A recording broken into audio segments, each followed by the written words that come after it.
afternoon. I'd like to call our meeting to order. This is our first in-person meeting for quite a while. So thank you to everyone who helped put this together and who is here today. And I understand that this will be a hybrid meeting as well. So there may be people joining virtually online. So we'll start first with our agenda. We have some old business, and the first item is the approval of our updated minutes of March 3rd, 2022. It was our last Zoom meeting. May I have a motion to Moved. approve those? Second. Wonderful. Roll call, Chairperson Rana, Yes.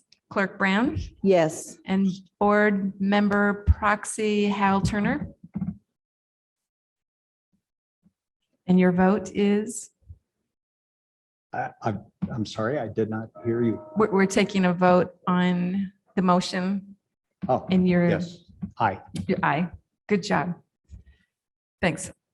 Thank you. And I should have started actually by welcoming Mr. Hal Turner back to the board. He's acting as board member Garlitz's proxy for today. So thank you so much for joining us. Okay, thank you. So we'll move next to our next agenda item is review of signed resolutions. So we had a number of resolutions that were approved, and I thought what I would do is just read off the names of the resolutions that had been approved by the board. Does that work, or would you like to read them off, Karen? Or Sure. So do you have them? I don't know if you have them. I have the list. Okay, but- so you're fine, and I'll just make sure I'll check them off on my end. Great. Yes, you can make sure I'm accurate. Okay. So the first one was a resolution for consolidation of polling places for adjoining precincts.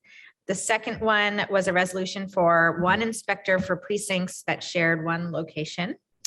Our third was a resolution noting that sheriffs were not required. The fourth was the designation of polling places in Monroe County.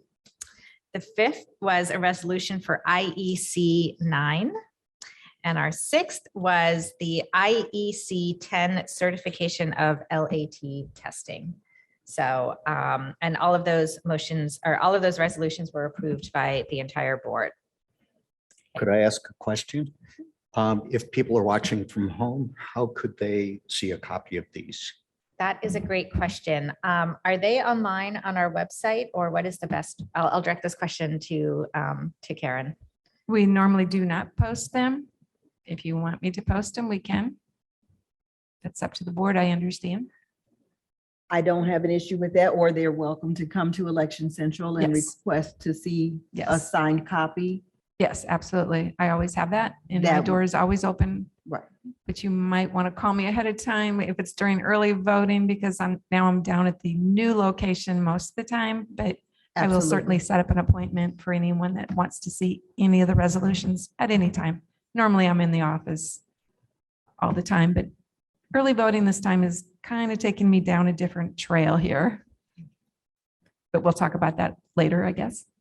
So Election Central. then. Yes. So just to repeat, for anyone who would like a copy of those resolutions or to look at a copy of them, the signed copies of the resolution are available at Election Central. And we recommend, because of how busy everyone in the office is at this time of the year, to call ahead if that's something you would like to do and set up a time. Thank you. Okay, thank you so much.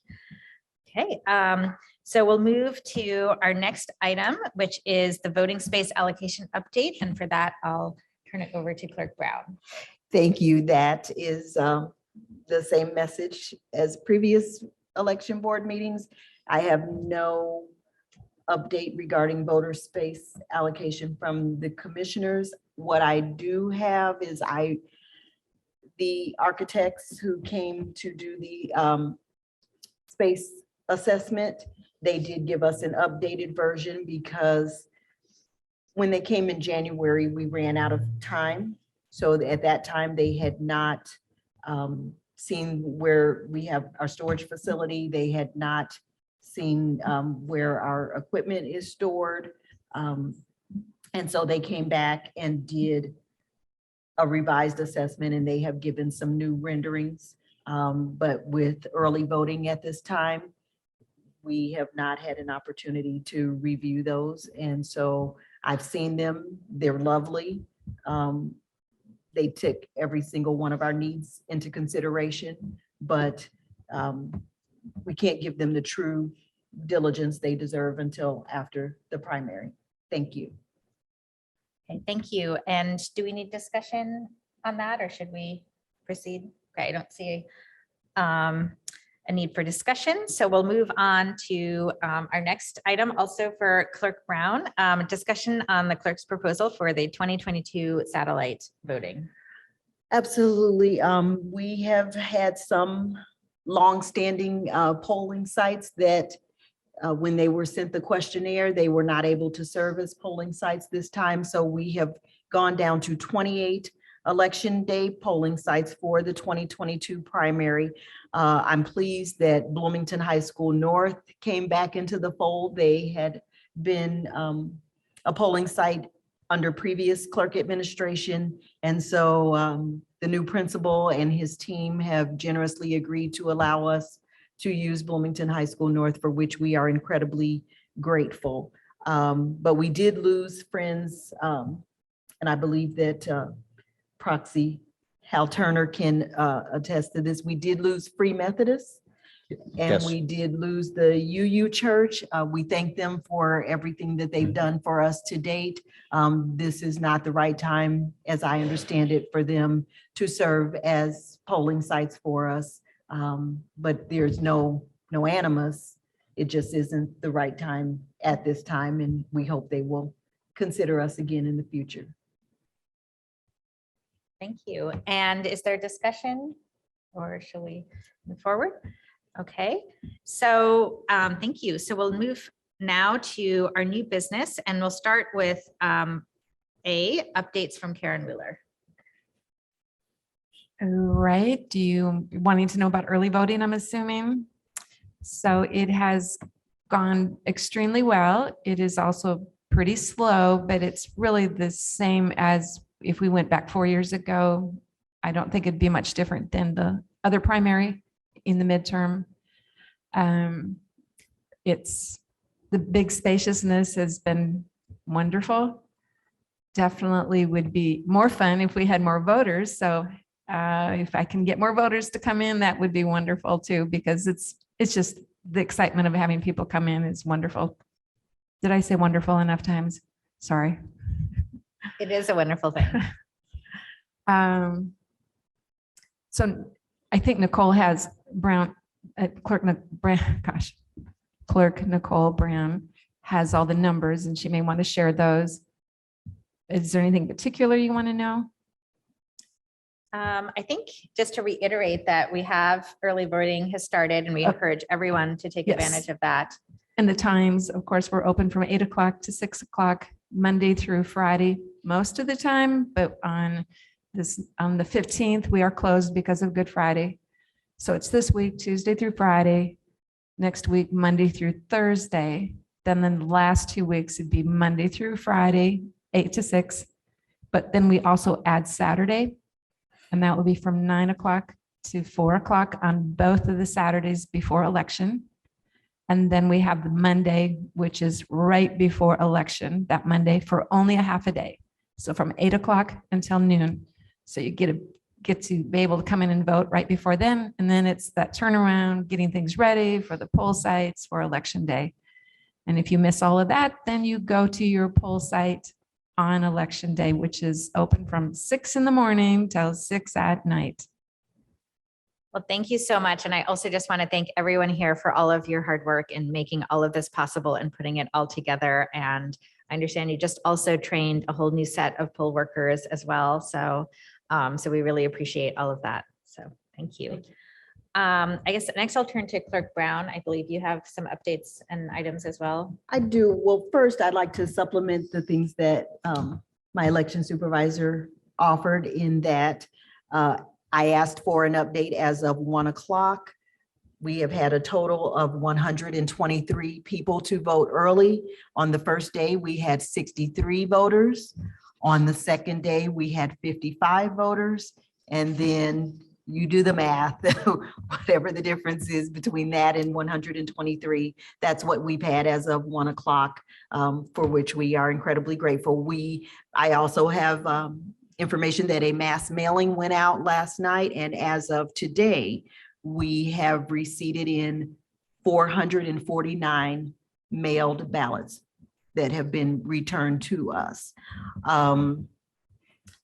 I also want to make sure that everybody knows, I've heard it myself driving around town. We have a radio commercial, our television commercial, and then we were just given the approval to go ahead with the digital media advertising, which targets people to make sure that they know that early voting is underway and where they can vote. So there's a lot of opportunity to hear about the fact that early voting is underway in Monroe County. And so we hope to see everybody out there. Certainly you have an eager poll worker, early absentee voting staff that is excited to receive you and help you through the process. Easy peasy. I was the first person to vote in Monroe County early, and it went as wonderfully as I would have expected. And we're incredibly grateful to those early and absentee poll workers. I also have a couple of things that I would like to add to new business, if you don't mind. One of them is board member Garlitz received a complaint regarding signage and disclaimers, and I have information about that. I also was going to read some dates from the Indiana Election Division and any deadlines that would be beneficial. And finally, I am going to recommend that we recess instead of adjourn today so that we can address other election business now that we are underway with early voting. Thank you. And I understand Board Member Turner also has an item to discuss. So I think we can go in any order. Go ahead, sir. I'm fine. Okay. In addition to this and other functions I have around town, I also am heavily involved with Stone Belt ARC, which deals with intellectually and developmentally disabled adults. They have a very active advocacy policy. I can never say that right. So they have a number of parents and a number of staff members and some clients who would like to participate in the election process and learn more about it. So I'm encouraging anyone out there who has members of other organizations who are also interested in getting involved with the election process to get in touch with Election Central. They will put you in touch with your Republican or Democrat Party representative who will put you on the recruit list. And then when it comes time to train for the fall, you can be made part of the fall election process and see how it actually works. So that's my PSA. Thank you. Thank you so much for that information. Apart from that, I wanted to just say something with what you said, Nicole, that I may have given you a wrong direction to go there, but those 400 and can you hear me okay? Yes. I feel like I was sounding better before. Those 452 or whatever that number was. 449, Yes, that was it. Those are ballots that have gone out. the They mail. haven't come back in yet. Okay. Just wanted to clarify. So the mass mailing is the 449 Going out. Yes. going out. Like we had 42 today. We had 100 yesterday that went out. That makes more sense. Thank Okay. you very, very much. Thank you. And I'll turn it back over to Clerk Brown for additional items. So I will update the fact that Election Board Member Garlitz received a call regarding disclaimers on campaign signs. It was, as I understand it, an anonymous call. And he did not know what to do with it. I notified the party chair regarding that. And so first I thought I would read the statute about disclaimers. And this is not to upbraid anyone or chastise anyone. It is about education for our candidates and our campaigns. If you are a first-time candidate, you may or may not be aware of that. And so I will read that. I'm reading from section 3-9-3-2.5, and I've gone down to section D, which says, a communication described in section B must contain a disclaimer that appears and is present in a clear and conspicuous manner to give the reader or observer adequate notice of the identified persons who paid for and when required, who authorized the communication. A disclaimer does not comply with this section if the disclaimer is difficult to read or if the placement of the disclaimer is easily overlooked. The disclaimer must be of sufficient type size to be clearly readable by the recipient of the communication. A disclaimer in 12-point type size satisfies the size requirements of this subdivision when the disclaimer is used for a yard sign, a poster, a flyer, a newspaper, a magazine, or a direct mailing. The communication must clearly state that the communication has been paid for by the authorized political committee. So that the belief that there was a violation is what was brought to the board members' attention. And he, as new as he is, he was not certain what to do with it. So I forwarded that on to the chair for the candidates, and I am going to read his response into the minutes. Clerk Brown, thank you for your communication. This letter is in response to your email on April 4th concerning a signage complaint forwarded by Donovan Garletts on behalf of an anonymous person regarding the appropriate notice of paid for by disclaimers on campaign signs alleging a violation by certain Democratic Party candidates.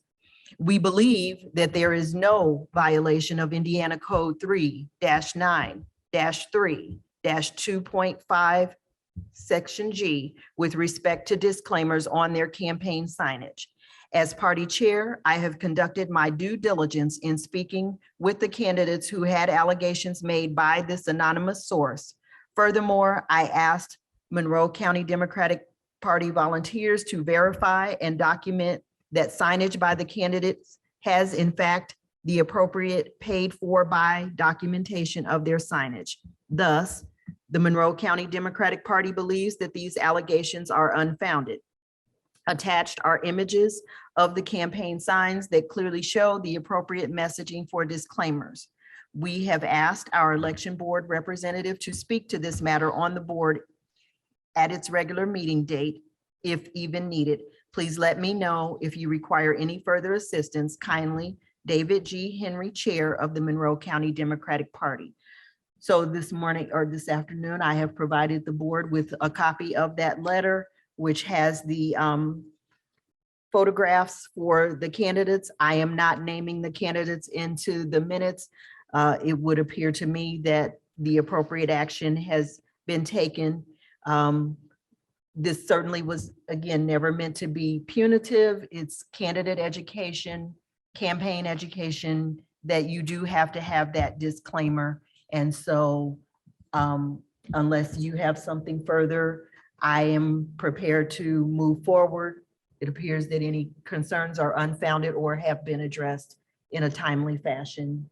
And there's no need to go forward unless we receive supplemental complaints.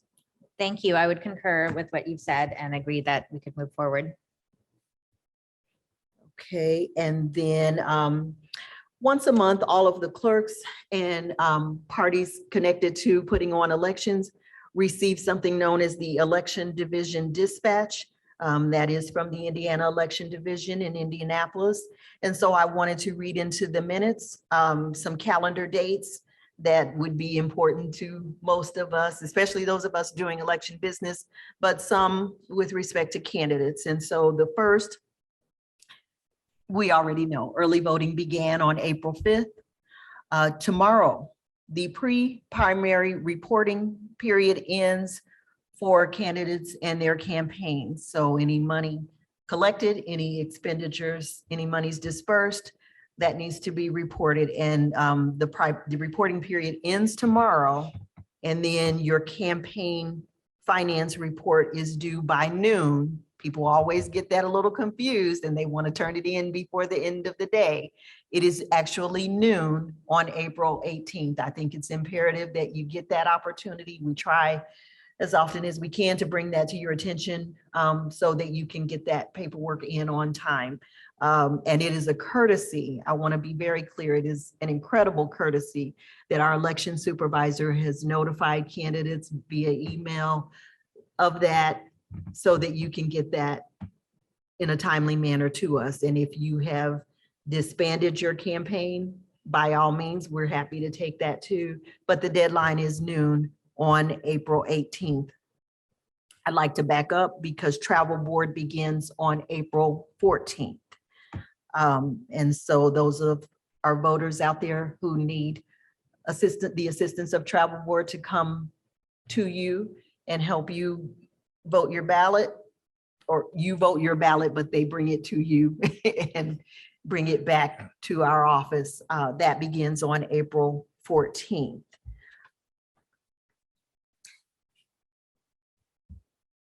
Okay, we have passed the statewide voter registration deadline. That was Monday, April 4th.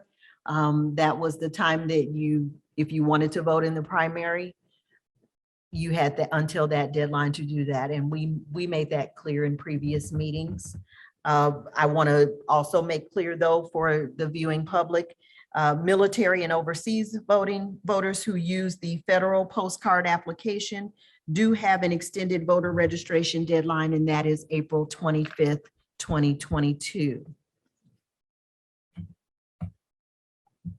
There are some changes due to legislation in absentee voting by mail. The law was expanded to permit relatives of the absentee voter to hand deliver. It used to be just someone living in your household could bring that, and now a family member can bring that to the office for you. And also the law says that the absentee by mail ballot can be hand delivered to an early voting location site. You can also surrender. A voter who has requested a ballot by mail can surrender that mail ballot at an early voting location and request a replacement ballot. The voter will complete the ABS 5 form, and then a replacement ballot is offered if the voter is otherwise qualified. On election day, a voter can surrender their ABS mail ballot, which is rejected, and then a poll worker can issue them a replacement ballot if they are otherwise qualified. In a primary election, the same party requested on the absentee mail application must be the same party ballot that is given as a replacement. So those were things that I wanted to put into the minutes for the edification, a little tired, edification of our Monroe County voters. And so it feels like the band is back together, and this is the first time we've kind of had an interchange with everyone. So I'm hopeful that I made that make sense for my colleagues. And I think that's everything that I have. Okay, thank you. And I think that was all the new items from everyone. Yes.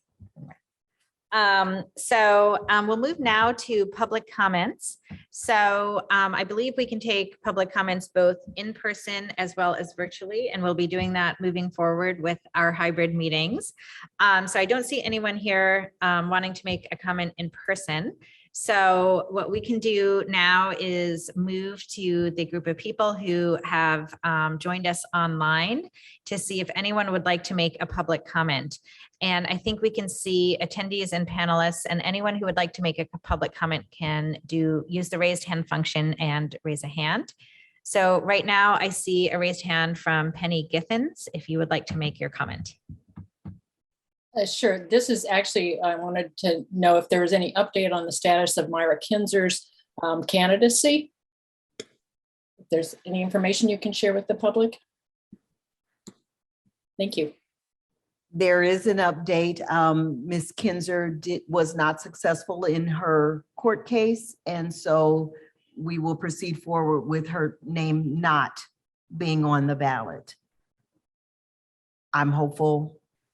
That's as much as I'm comfortable going into. That's the information that I have, is that the judge has ruled and she was not successful.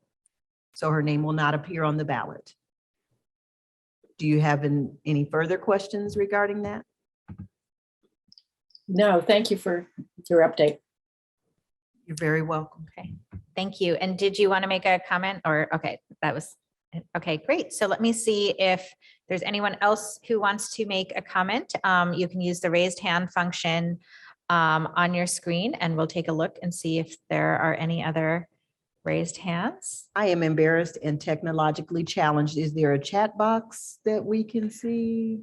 Good That's question. what, so I would go in Yeah. the room and I would look in the chat box to make sure nobody dropped anything in there, but I can't see it Yeah, on this. I guess I don't see that There are there's. no further hands raised. I'm sorry, I didn't hear it. There we go. I see. And no comments in the chat. No Okay. comments. Oh, Great. wait, hold on. We do have a hand. Great, I Mr. see the Ralph Shaw. raised hand. Thank you. So Ralph Shaw has a raised hand. Would you like to speak? Yeah, just to say that from the outsider's perspective, it says that chat is disabled, so that's why we're not chatting away at you. But could you confirm the date of the next election board? Well, I guess if you're going to recess, then we will find out later on what that is. Yes, thanks. we'll provide the correct meeting date. I think we'd had a typo on the agenda. Our next meeting is May 5th at 1 p.m. We'll be here in person at the Nat U Hill Room, as well as hybrid. So we'll have a Zoom link available as well on the agenda and on our website. And you may join us either in person or on Zoom. I echo that as far as the in-person meeting. But again, I'll be recommending that we recess. We will get to a place, if we haven't already, where signatures will be challenged and the election board will have to make determinations on whether to accept applications for voters who wish to vote and the signatures do not match. And so those things come up, as well as other election business that may not be able to wait until the May election board meeting, because clearly those decisions will have to be made prior to election day. So I agreed, that is our next in-person meeting, but we certainly could have to come together for election business prior to that time. I'm hopeful that I made that make sense, Ms. Shaw. Yes, thanks very much. You're certainly welcome. Yeah, thank you for the clarification. And I'll check one more time to see if there's anyone else who has a raised hand or would like to ask a question or make a comment. And it looks like, okay, I don't see anyone. So thank you for those comments. And as I said, we'll reiterate that our next official board meeting is May 5th at 1 p.m., either in person in this room or virtually via Zoom, and the link will be on our website as well as agenda. And with that, since it sounds like we need to recess, I guess, can I ask for a motion to recess? I am making a motion to recess. I second. And a roll call for Chair Rana Yes. and Nicole Clerk Ye- Graham Yes. and Yes. Hal. Okay, motion passed 3-0. Okay, great. And with that, we are moving to recess, and thank you all for your attention and joining us today.